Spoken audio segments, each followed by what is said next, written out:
Hey my friend, welcome to my Boomerang 3-phrase sampler demo, which is the looper I've been using for almost 10 years to create my ambient guitar songs. And when you want to find some demos on YouTube, they're all from 10 years ago.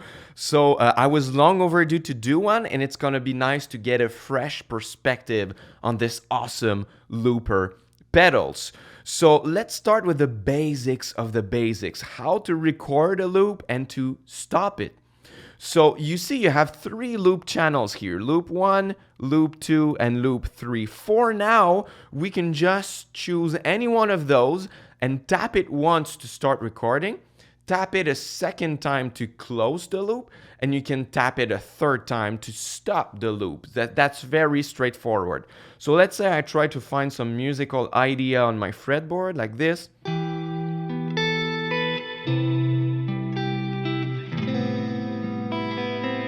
When I'm ready, I can tap one.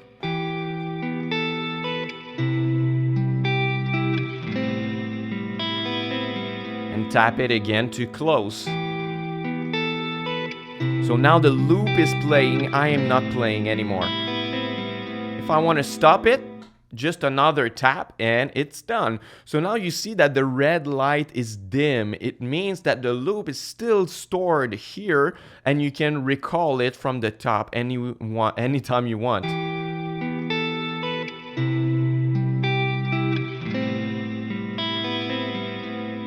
So pretty straightforward, right? One tap to record, one tap to close the length of the loop, and another to stop it. But now, what if I want to get rid of that loop and erase it, right?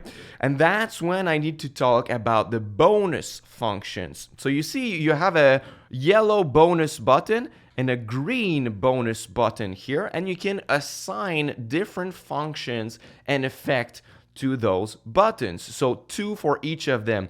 One is gonna be a light tap and one is gonna be a hold on it. So you can do on each one. So you can choose up to 4 different effects or functions to assign to those. So to be able to assign new functions, you have to hold the bonus assign little switch here for 2 seconds. And then there's going to be a green light blinking here. It means that you can assign whatever you want here. So the bright lights on the little clock here are going to be for the tap functions, and the dim lights are going to be for the hold functions of the button. So for example, the bright yellow is going to be tapping the yellow bonus button. The dim yellow is going to be holding the yellow bonus button. The bright green one is going to be tapping the green bonus button. And the dim green light is going to be holding the green bonus button. And you see, we can use the knobs here and read what's on top of them to know what we are doing. So if I tweak this knob here, I'm going to tweak the hold function of the green bonus button. So I can change, and you see that the light here, the dim green light, is moving on it. So I can choose whatever functions I need. And same thing here, I'm changing the tap function of the yellow button. So if I change it, that's gonna go around the clock here. So you have many kinds of effects you can assign. You have stack and erase, which are pretty much essential for looping. That's why I keep them here. You have once, so let's say you want to play and trigger a loop once and have it to automatically stop after, you can. The octave is going to play your loop 1 octave down, so that's going to be twice slower and 1 octave down. So it's great to create some bass lines with your guitar, let's say. Then you got some reverse. You got play, stop, all. So let's say you have 3 loops at the same time. You could stop them all at the same time. You got the fade and undo, which I'm not using in my studio because if I mess up an overdub, let's say, I don't want to undo it. I want to start my song from the beginning again because that's not really professional if I have a song on my YouTube channel where I have a big mistake for once. And even if I remove it, that's going to stay forever. But let's say you're playing live and you make a big mistake on an overdub. That could be really handy to have the undo function available with a quick tap, right? So you can get rid of your mistake. Then you have the copy. You could copy a loop on another channel, which is useless to me. And you've got loop 4. So you could choose that this yellow button here is a 4th loop, so you can have 4 of them here, which I'm not using because 3 loops is enough for me for my needs. So when you choose all the functions that you need, you can push this button again, and then the green light disappears, and it's gonna remember your 4 functions here. So in my case, I like to put the erase button with a hold function. I think that by default, it's only a tap when you first purchase the Boomerang. And I prefer to have a hold because I want to make sure that I want to erase something, right? A tap is really quick, but when you hold, that's a bit longer. So it's just to make sure that I don't make a mistake and erase something that I didn't want to erase, right?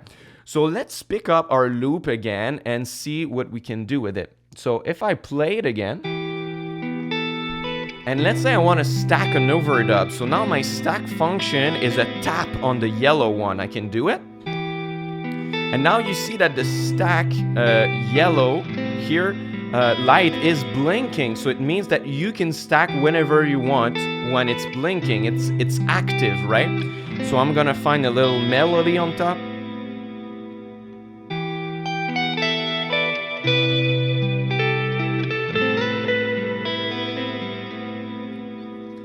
And as long as the yellow light is blinking, you can still overdub again and again and again. But if you don't want to, you can tap it again, and now it's not active anymore.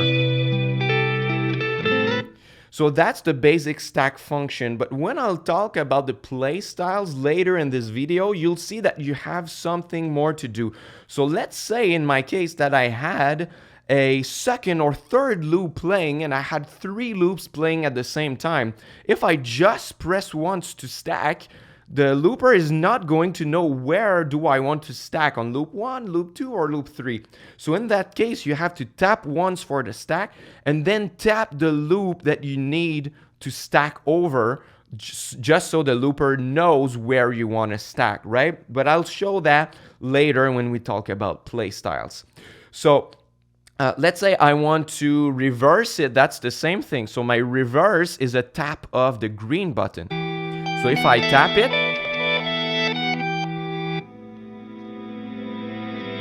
and I can tap it again to make it normal. My fade is a hold of the green button. So if I hold it, you see now that my loop is blinking and it's slowly fading.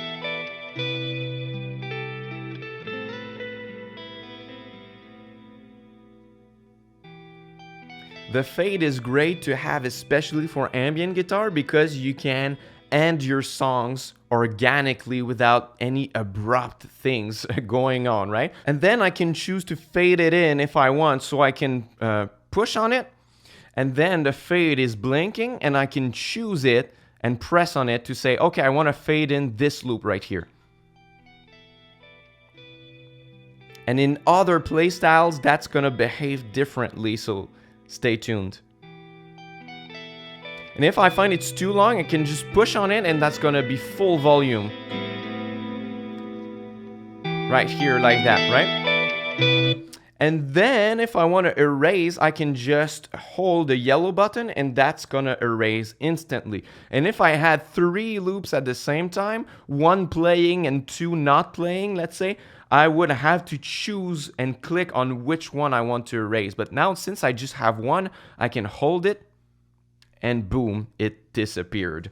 So these are the bonus functions I am using. You could have different needs than me, but this is pretty much how I'm using them. So just before we talk about the play styles, we have a few other buttons to talk about. In my case, the fade time button, I could choose to fade my song quicker or slower. So it was by default on 5. So when you turn the knobs here, you always have the clock that's showing you what is the number assigned to it. So when you go on the left, that's very, very quick, and when you go on the right, that is slower. So in my case, I always put the fade time at 10 because I want a very, very long fade for my ambient guitar songs, right? So I put the maximum fade time available. And you see that the wheel is gradual here. So it's not going from 10 to 9 in one jump. It's like dim, dim, dim, like 3 turns for each one. So you can really customize the time like you want on it.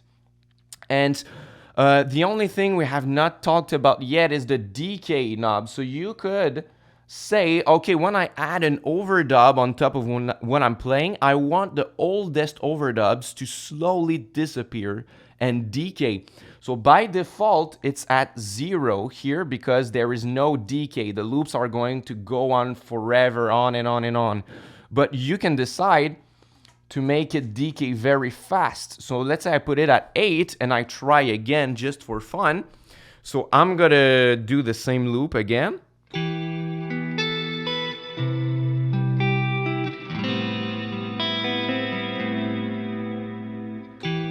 And then I'm gonna tap to stack on top of this loop here.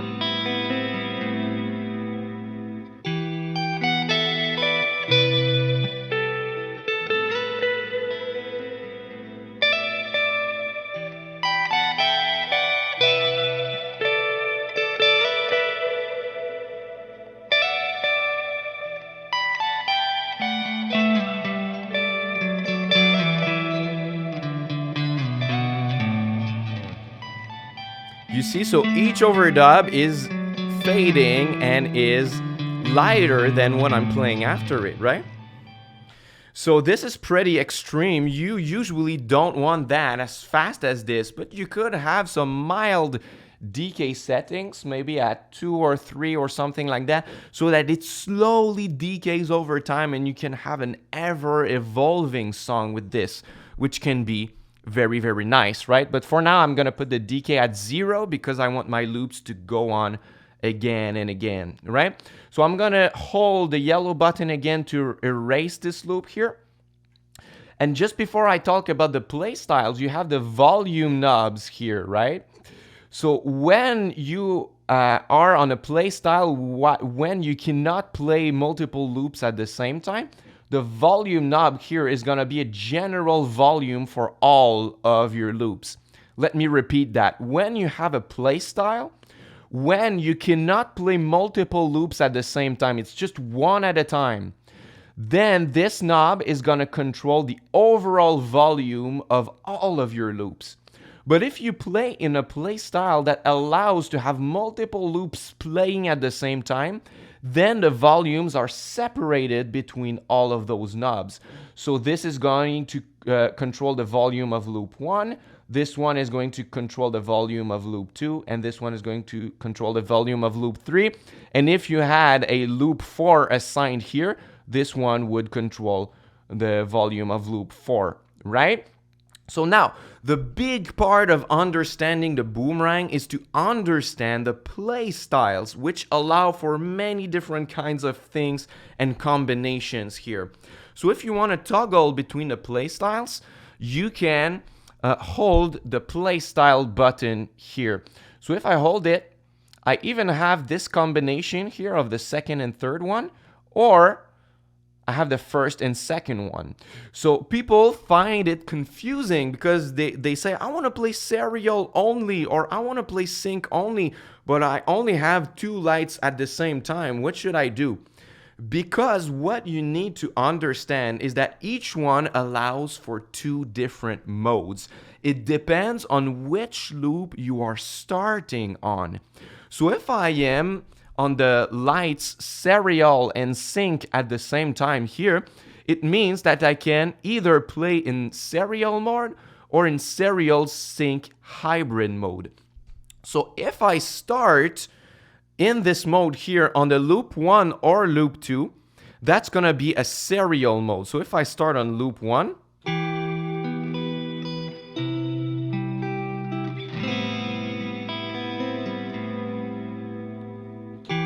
you see that only the serial light in yellow is now lit, right?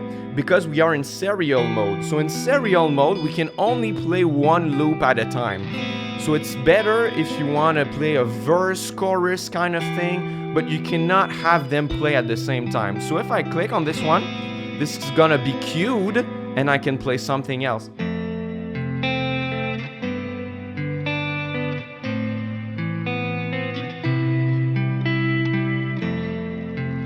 So this is my second loop. Even if I want to go back to my first loop, I can click on it and it's gonna be queued.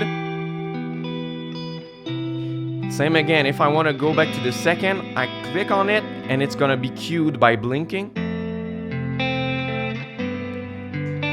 And that way I can toggle between both loops, but they cannot play at the same time. So like I said, it's good for a verse, chorus type of thing, right?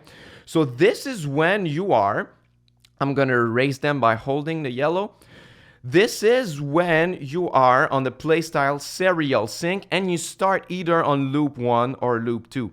If you start on loop 3, which is the master loop, you see here, you have the little master word, it means that it's gonna behave differently. So I'm not gonna record anything just to let you know what it does. So if I click on this one first, you see that now both of the serial and the sync lights are lit. It means that you are now in a hybrid mode.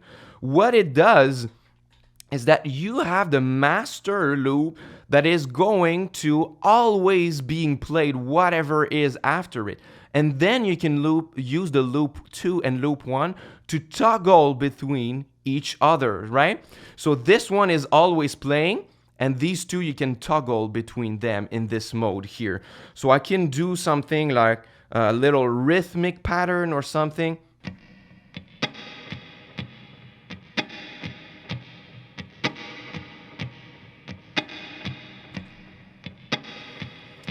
And then I can record a second one that can play at the same time.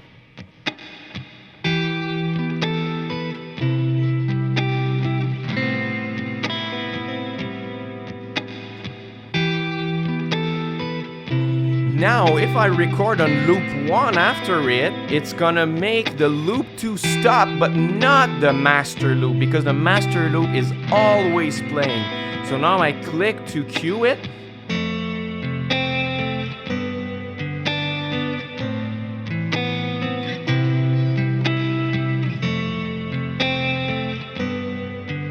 And now I can go back to loop 2 if I want. I cue it.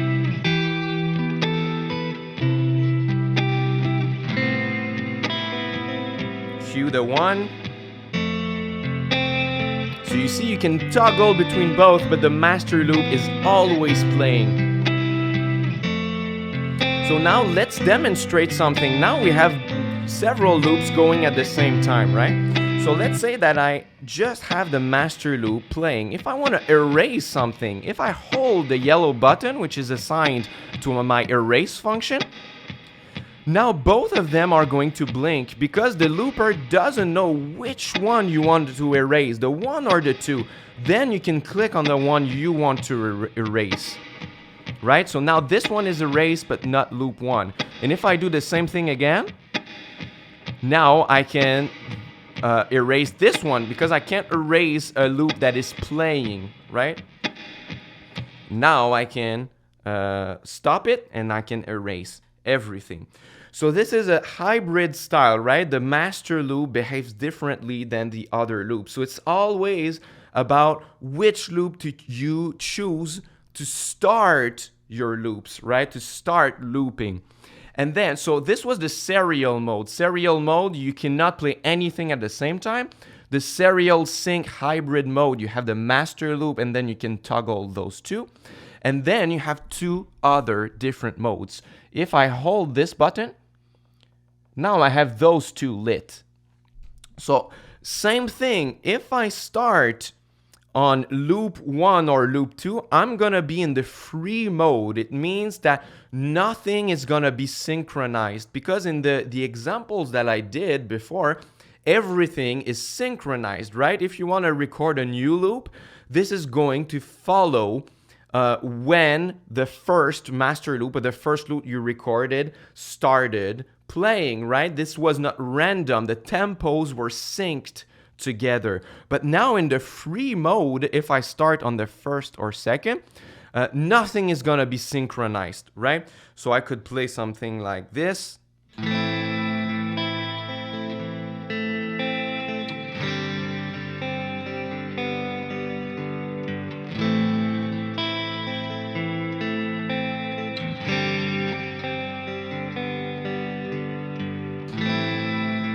And then I can play whatever I want and it's not going to follow.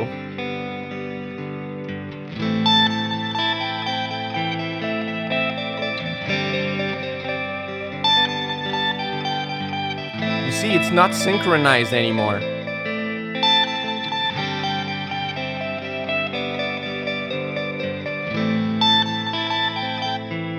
You see, they are not synchronized anymore. So the free mode, you don't have to follow the tempo of anything, which is great for ambient guitar. Let's say that I have some ambient effects or things like this, right?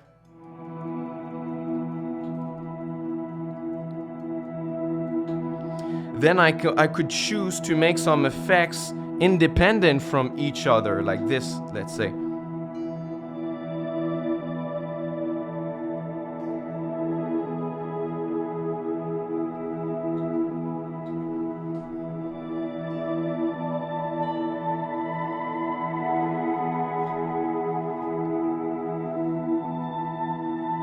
So now each loop is not playing at the same time, so it can make things out of phase. It can create new chords because of the notes that I played or something like this. So you see that when you look at the red lights blinking, they're never blinking at the same time.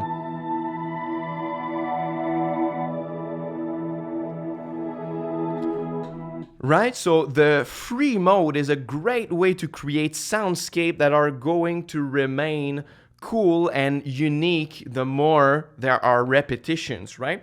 But the mode that I'm using the most is when I am on the sync free lights here, but I start with the master loop. So in that case, if I do that, you see it's now the sync mode. So in the sync mode, when you start with the master loop here, it means that you can play all three loops at the same time, but they are all going to follow the tempo, right? The difference with the serial sync is that the serial sync, you had the master loop always playing, and then you could toggle between both. But in the sync mode only, you can play all three at the same time, and they will follow the tempo of the master loop, right? So if I play again the same example from the beginning, let me remove my ambient effects like this.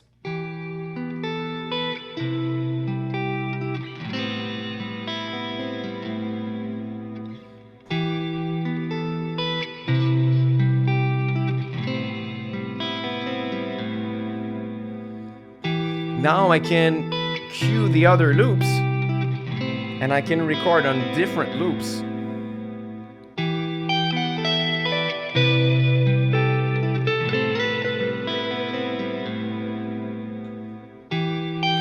And I could add a third loop if I want.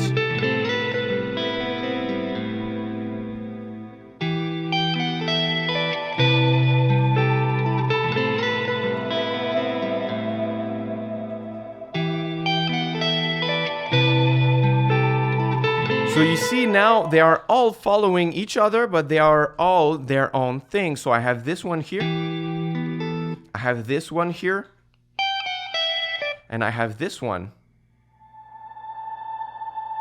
So that's great because they are following each other. You have some kind of structure here. And what's really cool about it is that you can play multiple of the lengths of the master loop. So the master loop is like this: 1, 2, 3, 4, 2, 2, 3, 4, 3, 2, 3, 4, 4, 2, 3, 4. This is 4 bars, right? So I could play 8 bars or 12 bars or 16 bars on my next loops if I want. So let's erase the other ones and let's make a melody that's gonna be longer than the master loop. I'm gonna remove my ambient effects just to demonstrate that.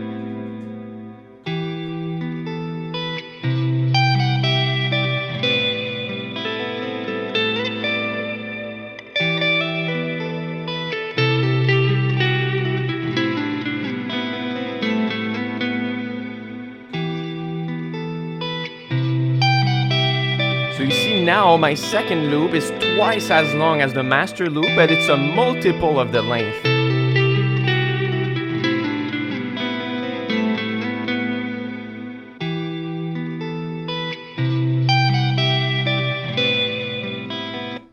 Great, so I hope you are not too confused with this play styles, right? It's either do you start on loop 1 or loop 2, or do you start on the master loop? That's gonna change how the looper behaves in that case, right?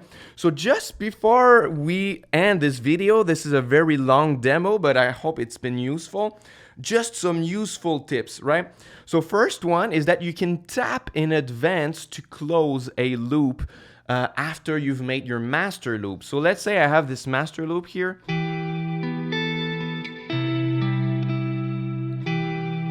I made it shorter just to show you.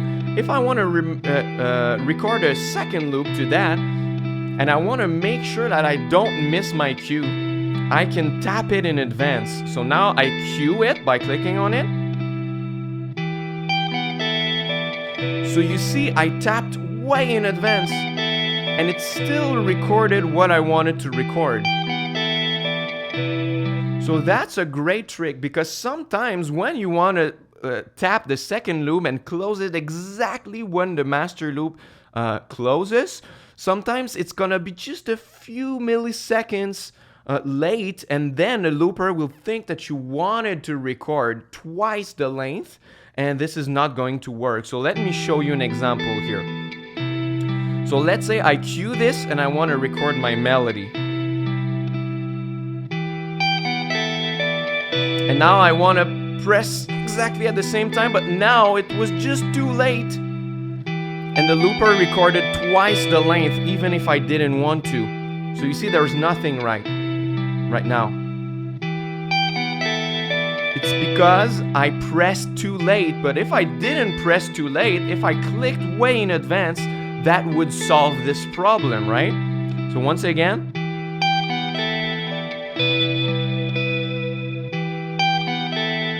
problem solved by clicking in advance,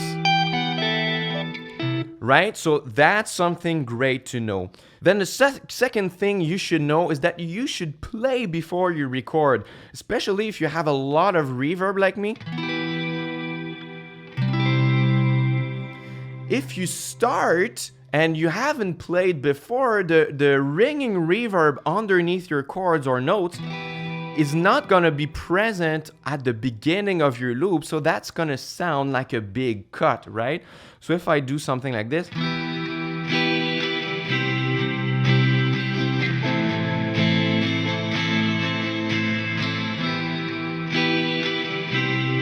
hear how there's a cut.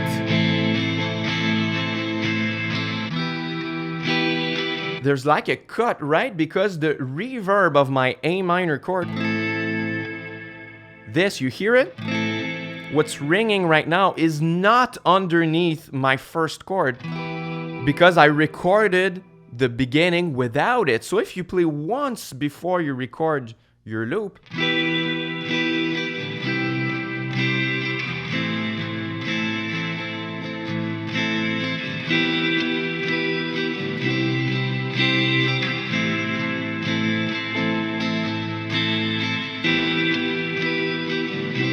now there's no cut.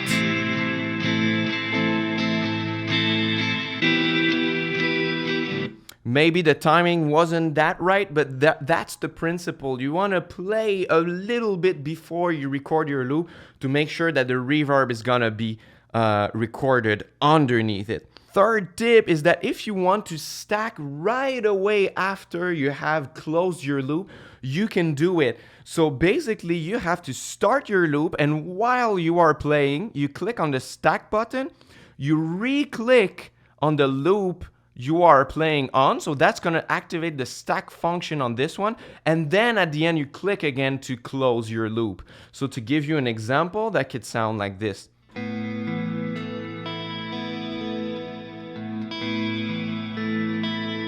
So now I have not closed my loop, but the stack function is activated on this one.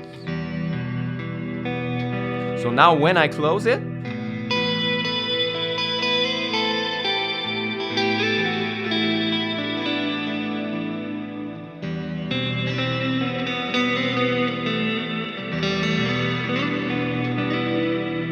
so now that's stacked right away.